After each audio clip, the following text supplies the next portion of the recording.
Hello, everyone, and welcome to episode 165 of the True Crime All the Time Unsolved podcast. I'm Mike Ferguson, and with me, as always, is my partner in true crime, Mike Gibson. Gibby, what is going on? What's a shaking, man?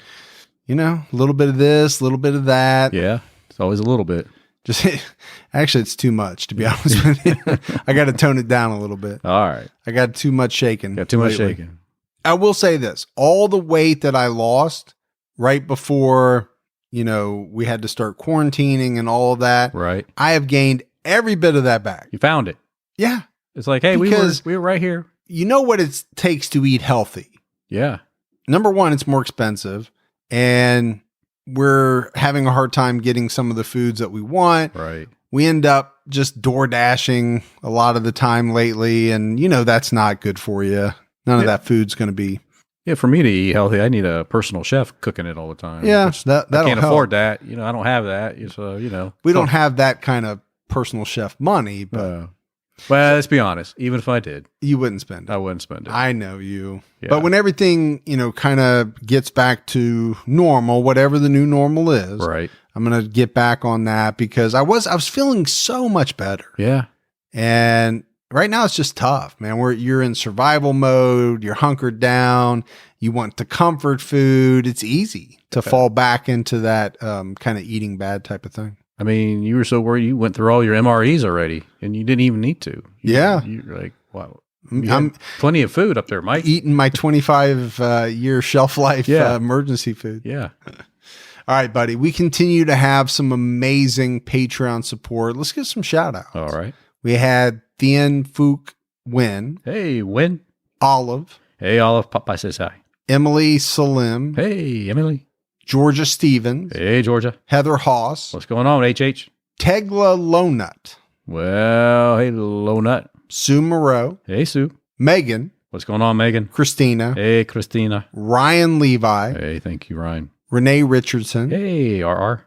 Mary Poston. Hey, Mary. Johnny Lundberg. Hey, Lundberg. Christina Michelle. Hey, thanks, Christina Michelle. Taylor Beck. Hey, Taylor Beck. Daisy Gibson, one of your cousins, probably. Yeah. Hey, Daisy, thank you. I appreciate that. Keep it in the family, yo. Shanoa Leefelt. Hey, Shanoa.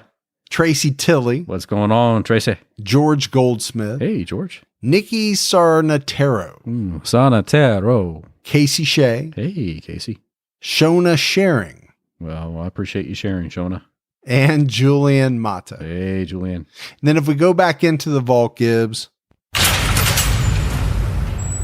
this week we selected Paula Hammond. Hey, appreciate that. Paula's been with us a long time, big supporter on not only Patreon, but social media and just everywhere. A big supporter all around. Yeah, we love that. We had some PayPal donations as well. Chris Gutierrez. Hey, Gutierrez. Joel Zulio. Hey, Joel. Jake Arlo. Hey, appreciate Jake. And Sue Ragland. Hey, Sue. So much appreciated as well. All right, right now we have a brand new episode out on True Crime All the Time. We're talking about Daryl Keith Rich. Yeah.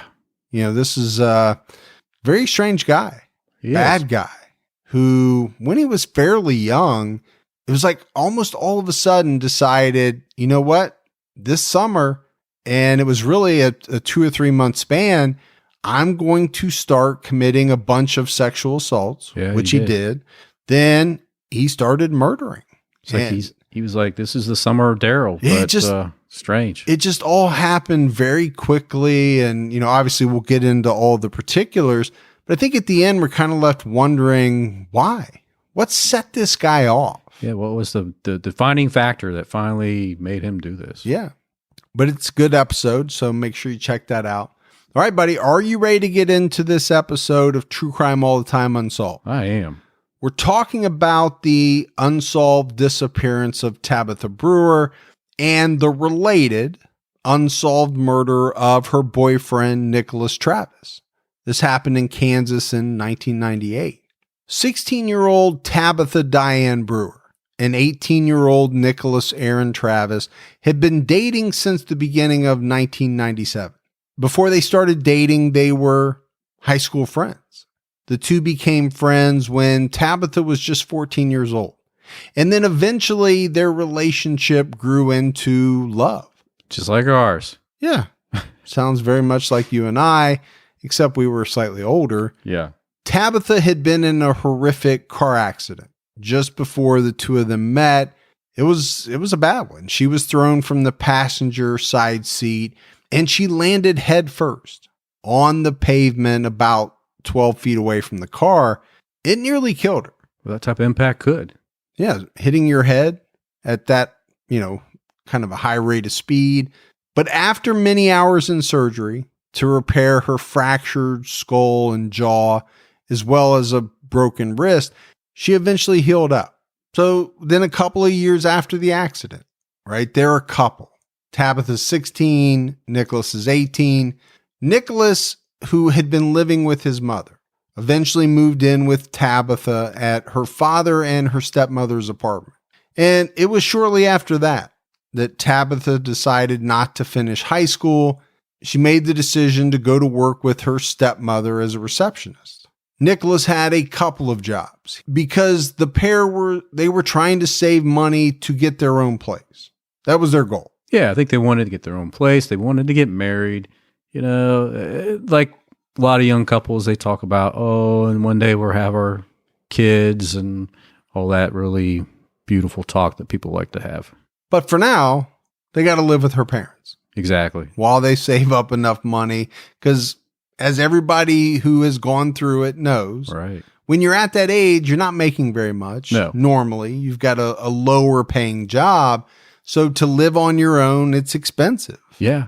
There's a lot of cost out there, a lot of hidden costs you're not aware of until you move out. When you go to rent an apartment and for the first time find out that it's not just the whatever amount, they want the first and last as well, and they want this and that. Then you have all the other things that circle around it, like, oh, wait, I got to pay for that too. I got to buy my own food. Yeah. Everything adds up very quickly.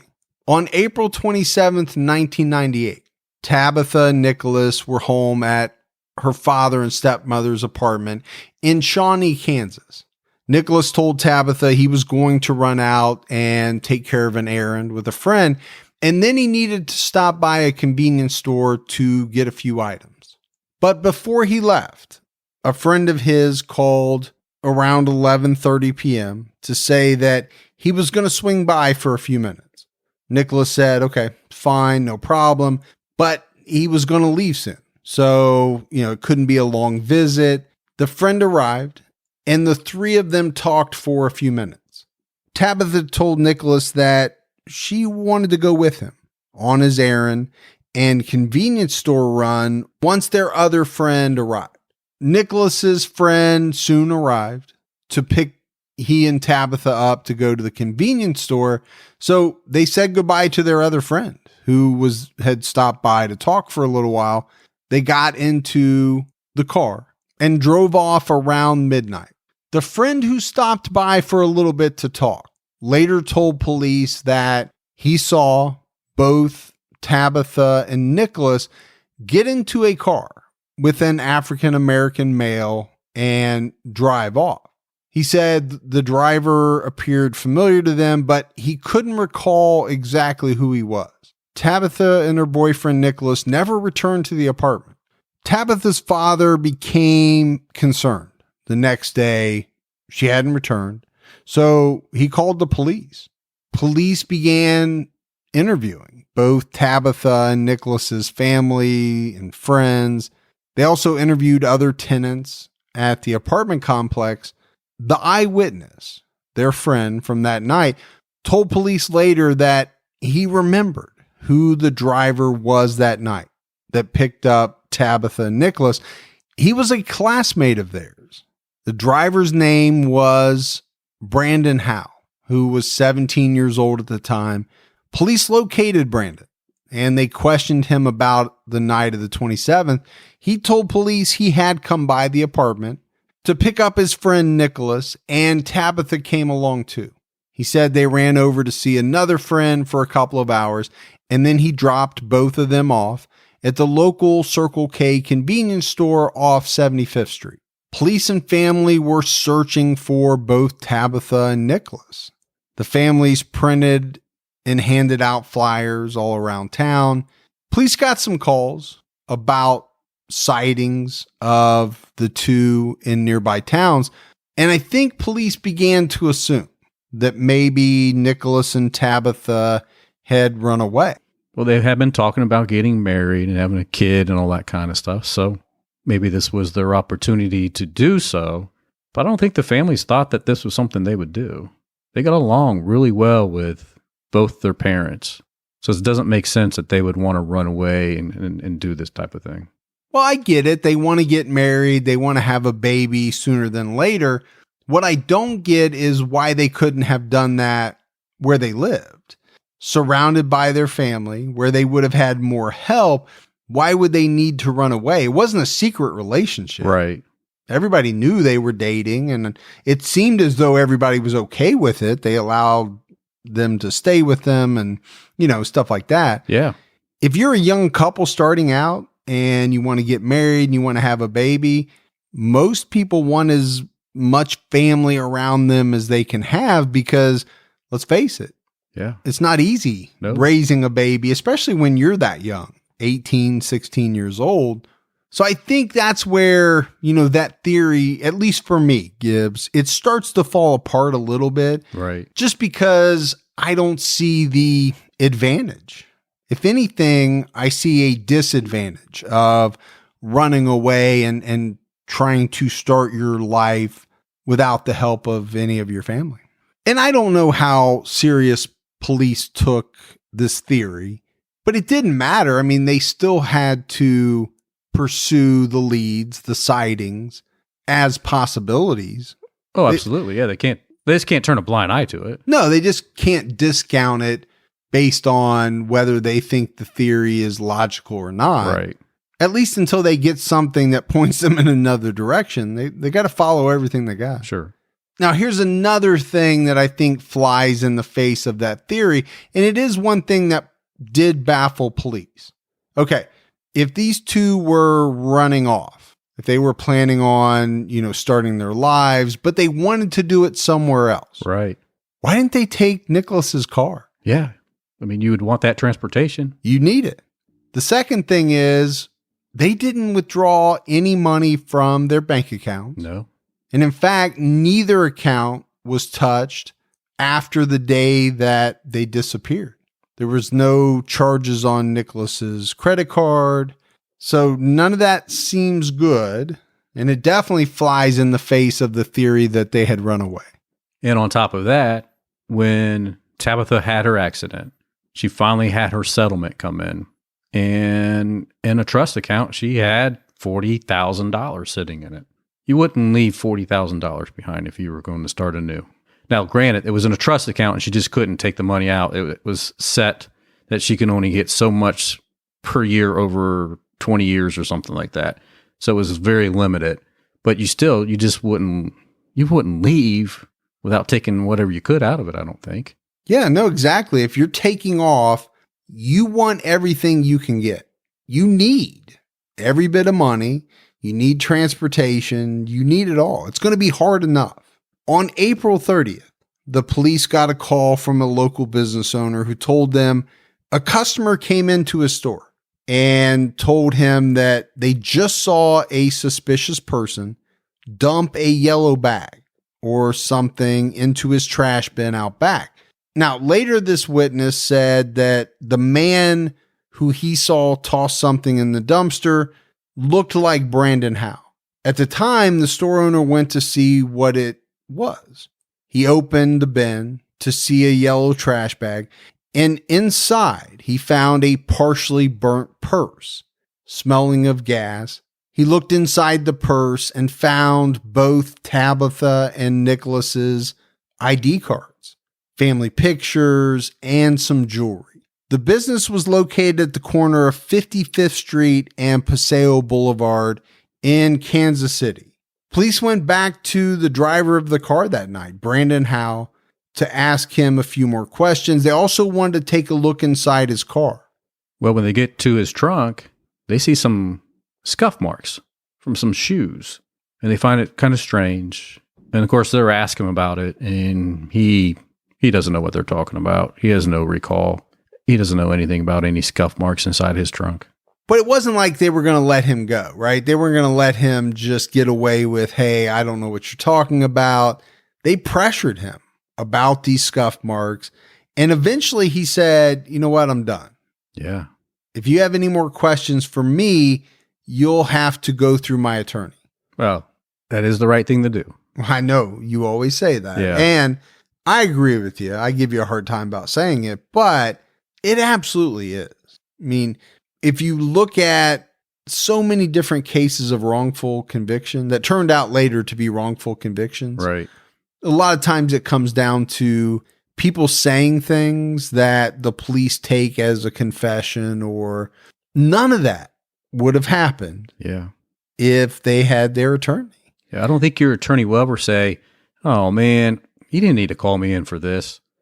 You know, what they will be upset about is when you don't call them in and they have to try to dig you out of something. Yeah, because it's much harder to undo something you've said than it is for the attorney to say, don't answer that. Right. You don't have, the attorney knows the law. Yeah. They know when you have to answer and when you don't have to. And if you don't have to, don't. Right. Yeah, exactly. Tabitha's mother told authorities that she knew the night Tabitha went missing, Tabitha was wearing a silver ring with a purple stone. She was also wearing earrings, a bracelet, and a necklace. Well, it turns out, Gibbs, this is the exact jewelry found inside the burnt purse. And it's probably not hard to figure out that the most likely theory is whoever threw this purse away most likely killed both Tabitha and Nicholas. Gibbs, why else would you try to burn the purse and then toss it in a dumpster? Yeah, because if you wanted to, you could probably fence that jewelry off, but to get rid of their IDs, the jewelry, any personal belongings. Well, okay, so if you just came across the purse, if you found it, Yeah. there's a bunch of different things you could do. You could fence the jewelry like you said. Right. You could turn the whole thing into police. Sure. Those are all options. And I'm sure there are more options. Or just toss it in the trash as a whole. And not try to burn it. Yeah. The only reason to try to burn it is to try to get rid of the evidence. Yeah. Now, I'm not sure trying to set the purse on fire and thinking that it's going to completely burn up the jewelry is Mensa level thinking, but that Right. might play into who the perpetrator is. Sure. Yeah. Right? If this is a younger person who doesn't have a lot of life experience, or, you know, maybe this is a person with a limited mental capacity who just Right. would not understand that fact and think, okay, if I set it on fire, I'll be all good. Yeah. Yeah, exactly. I think you have to look at things like that as you're trying to unravel a case. I think it'd be very hard to burn a purse, a leather purse anyway, with just a little bit of gas on it. I think it would take a lot of effort to get that purse to burn, let alone the items inside, the jewelry. Dude, I have a hard time starting fires at the lake with dry wood and pouring lighter fluid on it. I am not a master fire builder, and I will admit that. Yeah. But something that you think would burn very easily. Dry wood, it should. It should. I can't keep it lit. You are no Bear Grylls. No, not by any means. Months went by with no new leads, but the families continued to search. They continued to hand out flyers. They held rallies, but nothing really comes in to help guide police in solving this case. That was until August 14th, 1998. That's when a body was discovered. A contractor for a buyer of a duplex was doing some work on the outside of it in preparation of her closing the sale. He was there to dig up around the foundation, fix some flooding issues, and then pour a concrete patio. What's interesting about this duplex was that it was only 4 houses away from where the dumpster was located. And as the contractor was digging, he saw a shoe sticking out of the ground. He stopped his digging to grab the shoe. He was going to toss it so he could keep doing his work. Yeah, like anybody would. Sure. Until he realized, you know what? There's something inside this shoe. Yeah, it's attached to somebody. It's attached to a person in a shallow grave. So he stopped and he called police immediately. Police got on site quickly. They taped off the scene. The forensics team began to slowly uncover the decomposed body. And the news about this find traveled very quickly. And both Tabitha and Nicholas's families were on site. They wanted to see if it was their children. Yeah. I mean, it had to be nerve-wracking, to hear this news, get down there and just wait to find out, is it your son? Is it your daughter? You're hoping that it's not. But you most likely are, I hate to say it, but steeling yourself or preparing for the worst. Exactly. While still hoping it's not. Yeah. So as the dig progressed, eventually they were able to identify that it was a young man who matched the description of Nicholas Travis. But they needed to match his dental records to be positive. And once they did, police were able to confirm that they had indeed found Nicholas. On August 18th, the coroner reported Nicholas had several skull fractures to the back of his skull, and this was most likely the cause of death. Now, police did continue to dig around the site, but they never found another body. They never found Tabitha. No, they went around and they dug up about 12 inches of soil all the way around and sifted through it to see if they can get any fragments of anything. They even brought in the cadaver dogs to smell around to see if they could pick up any additional scents. Nothing. Investigators quickly learned that the duplex had been vacant for several years, and it was being renovated to complete a sale to some new owners. The current owners had hired Brandon Howell's father's construction company to make several repairs to the duplex over the last year or so. So Brandon had access and actually worked at the duplex in the past. The investigators and the forensics team examined the inside of the duplex, and they found several locations of blood spatter. When they analyzed the DNA, it was a match to Nicholas Travis. So now Gibbs, they have the murder site, they have the burial location, they have Nicholas's body, and they knew it all happened at this duplex that Brandon had access to. As you can imagine, the police want to talk to Brandon again. Yeah. Now that they found out this new information. I mean, he's the last one to see them. He worked at the house with his dad's construction company where the blood spatter was found and the body was found in the yard. And just 4 houses up, and that dumpster was Tabitha's purse with her jewelry in it, the ID cards. It doesn't look good for him. Yeah, it can't. But Brandon did the same thing he had done in the past. He told police he didn't want to talk to them about this case. But then just later that month, he turned himself into police on an unrelated issue. What happened was he was driving under the influence of alcohol and he hit someone with his car. So at his attorney's recommendation, Brandon turned himself in. And while he was sitting in jail, another county brought assault charges against him related to a completely different case. Yeah. According to that charge, he broke into another teenage boy's home in March of 1998 because the kid owed him some money. It was quite a bit of money. It was over $1,000. But he roughed this kid up, took a baseball bat, broke his wrist, and decided to pull out a gun and shoot it at him. Thank goodness he missed him. I mean, remember, he's 17 years old when he's doing this stuff. This is like mob enforcer type stuff he's doing. Yeah. Brandon was found guilty and served some time at the youth detention center. But even though they had found Nicholas's body and police had this connection with Brandon to the murder scene, they just didn't have enough to take it before a grand jury. So this case went cold. Police released a description of Tabitha to see if anything turned up. They stated at the time of her disappearance, Tabitha was 5'7", weighed approximately 115 pounds. She had brown hair and brown eyes.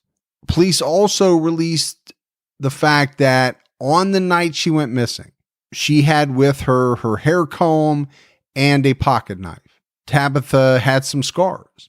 She had one on her left knee, one on her left hand, and one under her right eye. And she had a tattoo on her ankle with the initial TD. But even with the release of all this information, police didn't get anything to help them.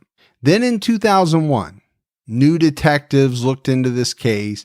They interviewed some of the same people that had been interviewed years earlier, and they took a look at each lead again with a fresh set of eyes. And keep in mind, at this point, these leads back in 1998 were mostly high school kids. Move forward, they're adults now. Well, they're 3 years older. Yeah. Yeah. You know? And to me, at our age, 3 years is not that big a deal. Yeah. But to me, having a daughter who's 19 years old, the jump from 17, 18 to 19, 20, 21, in my eyes, is a huge jump in maturity, responsibility. I've seen it. Yeah. I've seen a jump in the last year. So 3 years means more when you're that age. Sure it does. When it comes to your way of thinking and your just everything. So these new detectives, they're going back and interviewing these people. And one person that had been interviewed before now told detectives that Brandon killed Travis and Tabitha. This person said he was outside the duplex and he heard screams that he thought were from a male and a female inside. Then later on, he saw Brandon outside the duplex in a bloody shirt. Pretty compelling. It's compelling, and if it's true, it's not good for this kid at all. Right. Another person told investigators that Brandon mentioned before the disappearance and murder that he wanted to rob Nicholas. And actually, he asked this person to help him rob Nicholas and then kill and dispose of the bodies by chopping them up in the bathtub and tossing the parts in the river. This is a 17 or 16-year-old, probably 16 at that time before he turned 17. I don't know. 16, 17-year-old kid asking another friend, hey, let's rob this guy, get his money, and then we're going to kill him, chop him up, and then dispose him. Just like you said, he's like got that gangster mob attitude. Well, you either have some very bad friends who are telling stories on you, or you're a very bad dude who has said some, incriminating things over the years, said and done. Yeah, he's a very bad dude, as we're going to find out over time. Now, this person told police he didn't want anything to do with it. And to be honest, he didn't think Brandon was even serious at the time. This person's girlfriend even said that after Nicholas's body was found, Brandon threatened her with a shotgun and said, I'll do to you what I did to Nicholas and Tabitha if you don't do as I say. Scary. It was scary. And then another person came forward the next year and told these new investigators that in April of 1998, she heard Tabitha's voice inside the duplex. She heard Tabitha scream and later saw Brandon walk out of the home. She also said that earlier that week, Brandon was telling her and others that he wanted to kidnap both Tabitha and Nicholas and take them someplace where he could torture them and make them agree to get the money out of Tabitha's bank account. This person said that Brandon had heard that Tabitha had $40,000 in an account from her settlement from the car accident. So obviously, Gibbs, if that was true, right, what Brandon didn't realize was that Tabitha couldn't simply withdraw all that money. Right. As you said earlier, those funds were in a trust and required multiple signatures. It just wasn't something she was going to go up to the ATM or go to the bank or even walk in and make out a deposit slip. It just wasn't going to work that way. And it was after this that investigators decided, you know what, it's time to charge Brandon with the murders of both Tabitha and Nicholas. They didn't have to have Tabitha's body, but based on the information that they received from the individuals they'd been talking to based on what happened to Nicholas, where they found his body. They made the assumption that Tabitha suffered the same fate that day as had Nicholas. And it was by the hands of Brandon Howell. This is what they thought. Yeah. I mean, when you have people seeing Brandon coming out of that house with a bloody shirt, we know what happened to Nicholas. You can kind of... It doesn't seem like much of a leap to make. No. Now, it might be easier said than done to prove in court, but you can see why investigators would make that leap, and even prosecutors. Sure. Based on all the information they have. It's like, we got to try. We got to at least try to push this forward based on what we have.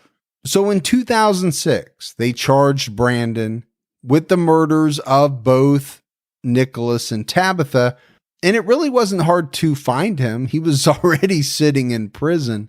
In 1999, Brandon and an associate of his were arrested and charged with a home invasion, kidnapping, robbery, and the assault of two people inside of an apartment.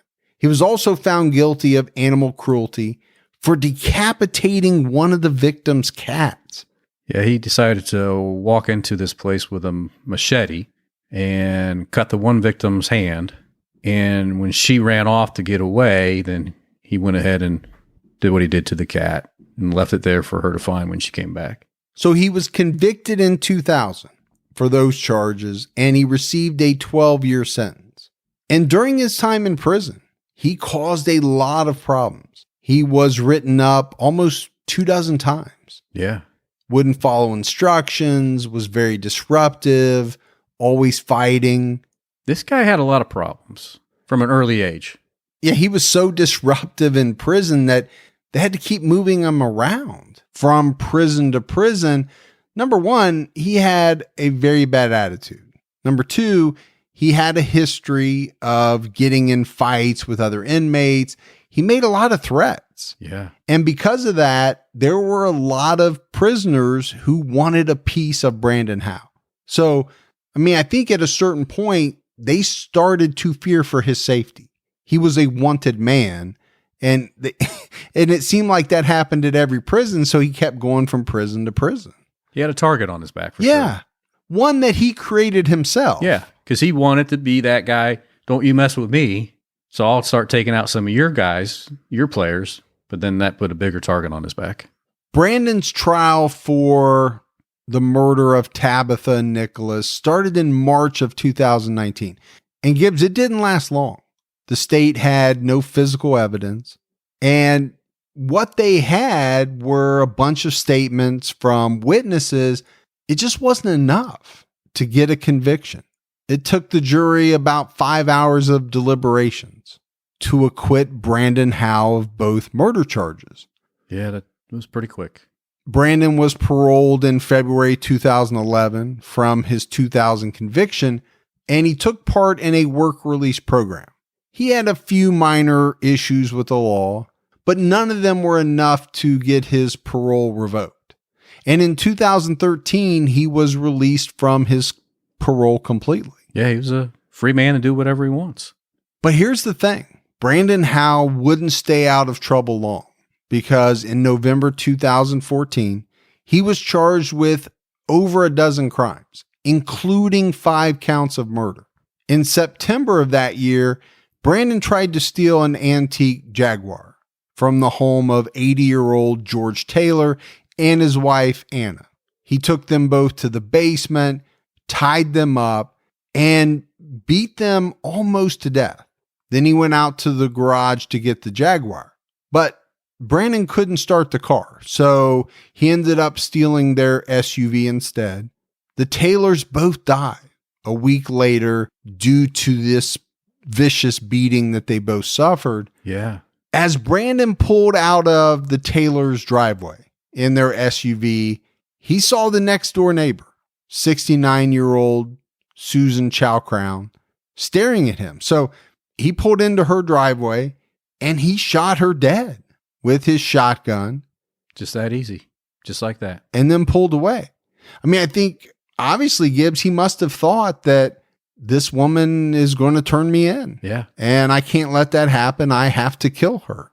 He valued life that little that he would just kill somebody over anything at that point.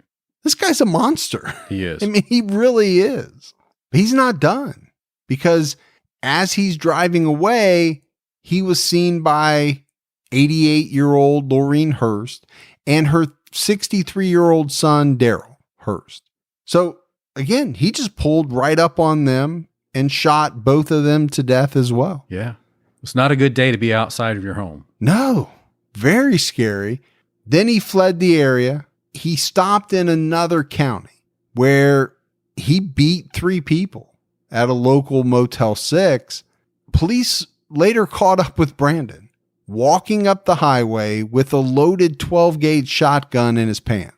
That seems dangerous. Seems extremely dangerous. Also, 12-gauge shotguns usually are quite heavy. Yeah.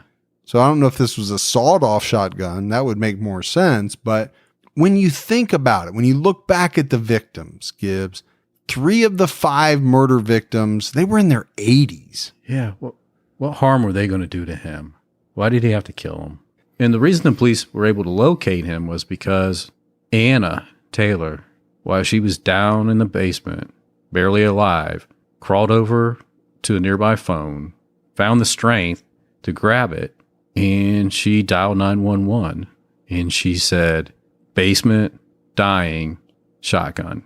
And the police arrived on scene, found them, took them to the emergency room hospital. But then as they pulled down the street, of course, they saw the rest of the carnage. And then they were able to determine that whoever did this took the SUV that was in the Taylor's garage, and they were able to track that SUV to the Motel 6, where Brandon registered a room. And from that point, the SUV was still there, but they were able to canvass the area and saw him walking down the highway. Again, not sure why he's walking down the highway with a loaded 12-gauge in his pants. It doesn't seem like he's all there either. It doesn't. It seems like there's something going on. Yeah. I mean, you would say that just based on the fact that, he's killed all these people. But then, all right, you go to a Motel 6. Well, why do you need to beat up 3 people? Right. Was there a reason? And why do you check into a room and then start walking down the highway? And one of the reports I read is that the shotgun that he had in his pants had 4 shells in it, ready to go. And he had a few more in his pocket.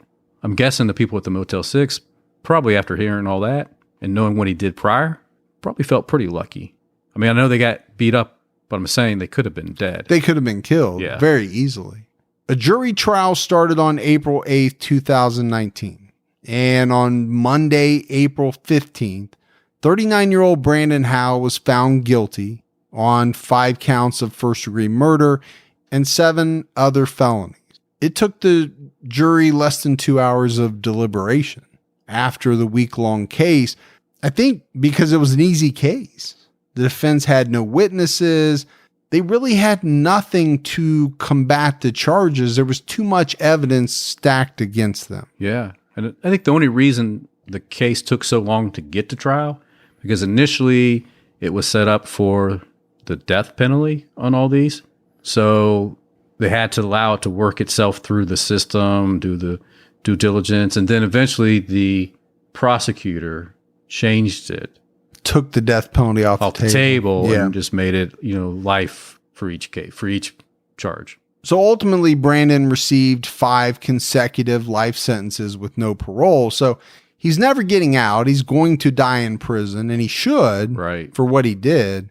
But when you get back to the case of Nicholas and Tabitha, Nicholas's murder is still unsolved. Yeah. Now, there's no doubt. Most people believe Brandon Howell is guilty of his murder, and most people feel that he killed Tabitha as well. Yeah. But her body has never been found. I think both of their families feel that way. Yeah, I think once they realized that she was somebody that would never let go of that jewelry, it meant a lot to her. For that not to be on her anymore, I think they kind of made the assumption that she had to be gone. But one thing we know for sure, Brandon's never going to get out of prison. He's never going to be able to hurt anyone else again. Right. I think what's sad in this case is that, I mean, aside from all these people that have lost their lives, and we're assuming that Tabitha is among them. Sure. I think that assumption is made by a lot of people.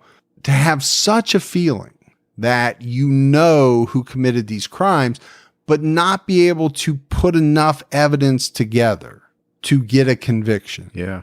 That's disheartening. Sure it is. But it happens. And then I think the second piece of that is that, you know, while Tabitha's family may have an idea of what happened to her, they really don't know. No, because they don't have her body. If she was dead, they don't have the body to confirm that. And outside of that, could she be anywhere else? Could she? Yeah, so there's always going to be some lingering doubt. Yeah. But even if they believe deep down that she was killed by Brandon Howell, Right. it's still sad that they can't bury her. They don't have a place to go to honor her, or that part is sad to me. Yeah, they just don't have that closure. The National Center for Missing and Exploited Children has continued to release age progressed photos of what Tabitha may look like today. So, I mean, I think that's good. You have to do that because authorities don't have the answer to her story. There is a chance, however slight, that she's out there somewhere. So, I mean, I think you have to keep up with that type of stuff. Yeah.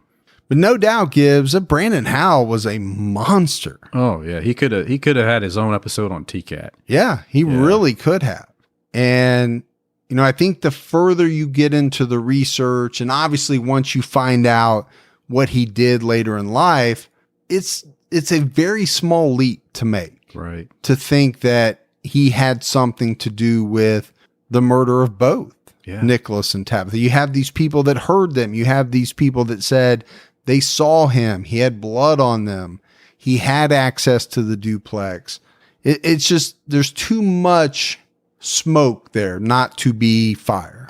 Yeah, I feel for Nicholas's dad, Nicholas's mom, of course Tabitha's parents as well, and then even Brandon's dad tried his best to get him on a better path, and no matter what he did, he fell to the roadside. I think that's a good point. Something that we often overlook is a guy like Brandon's dad, who businessman, probably pretty straight and narrow, but has a son that, is doing all kinds of things, and he's trying to, steer him the right way. Yeah. And to have it all turn out like this, very tough on a parent. Sure. Because no matter what you did, people are going to look at you and say, how'd you let that happen?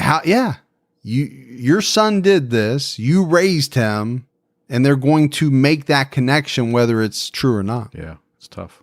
But that's it. That's it for the story of Tabitha Brewer and Nicholas Travis.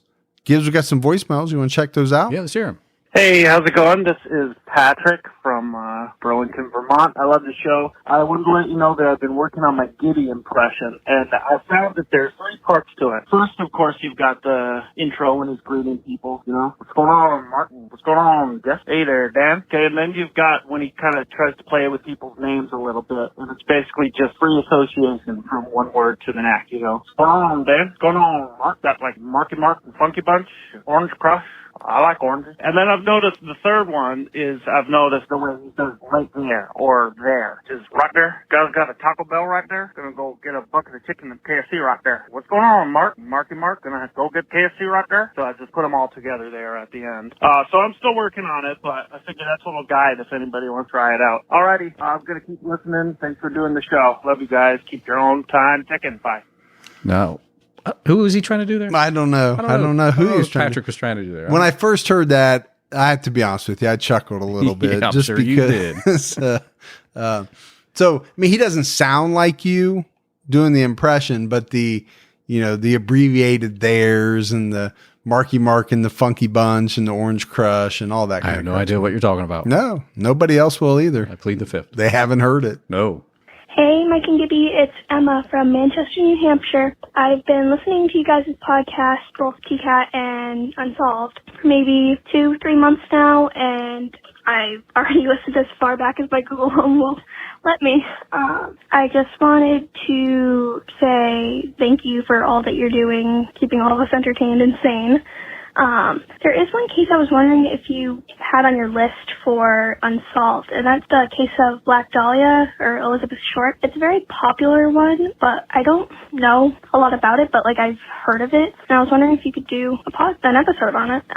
Also, something that I heard when I first started listening to your podcast is I have watched NCIS, and I think it's kind of funny that on a true crime podcast, your friend's name is Gibby, and the main character is Gibbs. Well, thanks for all you're doing. Stay safe and keep your own time sticking. So we actually did that case, a two-parter. We did. And it's on Unsolved. You have to go to Stitcher Premium and sign up for the free trial, and you should be able to get it out there. I can't remember what episode number it was. Maybe it's been a while back. 70, 72, somewhere around there. But you'd have to scroll through it. You'll find it. I think it says Elizabeth Short. Yeah. It's been a number of years. Yeah, but there's two episodes side by side. Yep. Hi, Mike. Hi, Gibby. This is Caitlin from Portland, Oregon. And I don't really have a reason for calling. I just wanted to tell you a funny story. So my teenager was playing video games online with a friend of his. And I'm listening to your guys' podcast for the millionth time because I don't know, I just can't find another true crime podcast that is as good as your guys' is. I came in and I was talking to him and I was like, don't you dare hire a friend to kill my husband and I in our sleep because not cool. And his friend goes, what the heck is she talking about? And my friend goes, don't listen to her. She's crazy. And I'm not crazy, you guys. I'm not crazy. Can we talk about Tyler Hadley? Can we talk about Erin Michelle Cassie? Dude, not insane. Anyway, I also wanted to tell you guys that I started a new game with my husband, who is, unlike Gibby, a major movie buff. And it's just a movie Gibby can't think of. And so I give him all the clues that Gibby gives us, and most of the time he can guess them. Some of the times he is just like, that's not a movie. So I just want to tell you guys are great. You make my life much more entertaining around here since I don't get outside very much anymore. Anyway, you guys are great. I hope you guys are staying safe. I hope you guys are not going crazy. And thank you guys so much for still doing this podcast and for just putting out such good quality stuff. Anyway, I hope you guys have a great week. Stay safe and keep your own time ticking. Hey, you want to ask how the weather is? Because I know in the other podcast, you had that caller that came in, make sure they told you that in Oregon, it's not cold. It's always above 30.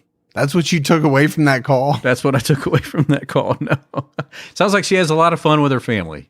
That's what I took away. Yeah, there's two takeaways for me. Number one, the first part is scary. The thought that your child could get it in their head that they need to eliminate you. That is a very scary thought. It really is. And then it sounds like her husband is pretty much like me. I can get most of your stuff, but every now and then I just have a feeling that what you're saying is not real. Oh, come on now, man. Now, sometimes it turns out to be that song. Yeah. I didn't think that was real, and it turned out to be. Or that time you didn't think that death museum existed, the traveling death show of the bodies. I don't know that I said it didn't exist. I said, I don't think it was called what you said it was. Well, that's true. And I don't think it was called what you said it was. I think it was called something else. I think it had bits and pieces. I'm sure the museum does have bits and pieces. Mike and Mike. Better than the candy, way better than the gold. This is Jesse James from the Lone Star State, and I want to make a suggestion because y'all are coolest of the cool. The Jennings 8, man. Jennings 8. Out of all the podcasts I listen to, I ain't heard that not once, and I know that there's material for days on that. If you could get to that, I appreciate it. If not, y'all are still the one. All right, man. Y'all take it easy. Keep your own time ticking. And I'm team both because y'all the best Mike and Mike. Later. Jesse James called. Yeah. So we got that going for us. I do. So again, that's like the Black Dahlia. Yeah. That was one of the first, I don't know, cases we did on Unsolved. Yeah. I don't know, it was in the mix of being in the very beginning. It was. Seems like. Yeah, so you have to go out to Stitcher Premium to catch that one. And that, to me, was a very fascinating episode. Sad, but fascinating. And it is out there on Stitcher Premium. All right, everyone, that is it for another episode of True Crime All the Time Unsolved. So for Mike and Gibby, stay safe and keep your own time ticking.